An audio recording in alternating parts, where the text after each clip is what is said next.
কোনো ব্যাংকের ম্যানেজমেন্ট অনুভব করে যে কর্মীরাই হচ্ছে ব্যাংকের আসল শক্তি, তখন যে কাজগুলি করতে হয় তার প্রথম কাজটা হলো তাদেরকে উৎসাহিত করা, বেতন বাড়িয়ে দেওয়া, তাদের বিভিন্ন সুবিধা দিয়ে দেওয়া, এবং সবচেয়ে বেশি আনন্দিত হয় যদি তারা প্রমোশন পায়। আমরা সেই কাজটা করেছি, প্রায় 694-700 জনের কাছাকাছি গিয়ে আমরা প্রমোশন দিলাম। এদের প্রত্যেকের স্বপ্ন ছিল এবং তাদের প্রাপ্য ছিল। আপনারা যারা প্রমোশন পেয়েছেন তাদেরকে মনে রাখতে হবে যে we don't look at the controller or regulator of this bank. আমরা দেখব ব্যাংকটাকে, প্রতিষ্ঠানটাকে।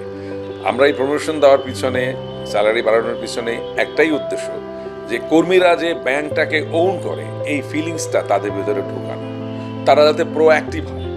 আমাদের প্রমোশন দেওয়া এবং অন্যান্য ফ্যাসিলিটি দেওয়ার একটাই উদ্দেশ্য, যে প্রতিটি কর্মী এই ব্যাংকটিকে নিজের ব্যাংক ভাববেন এবং ব্যাংকের উন্নতি কী করে করা যায় এবং আমানতকারীদের কিভাবে বেস্ট সার্ভিস দেওয়া যায় সেইটার চেষ্টা তারা করবেন অন্তর থেকে, তার ফিজিক্যালি, মেন্টালি এবং আত্মিকভাবে। এইটা আমাদের টার্গেট। এই জন্য আমরা কর্মীদের জন্য সবসময় বড় বড় আমরা বেনিফিশিয়াল প্রোগ্রাম নিয়ে আসব, যদি তারা ব্যাংকের সঙ্গে একাত্ম থাকেন এবং ব্যাংকে নিজের ব্যাংক মনে করেন। তবে আপনাদের জন্য খুশির খবর হলো যে আমরা আবার এপ্রিলে আমরা রিভিউ করব, আমরা আবার প্রমোশনের ব্যবস্থা করব। কোনো ব্যক্তি প্রমোশন ছাড়া থাকবে না এই ব্যাংকে, সেটা আমরা বলতে পারি। ইনশাল্লাহ লম্বা সময়ে, যতটুকু সময় লাগে, you will get your prize, your destine prize.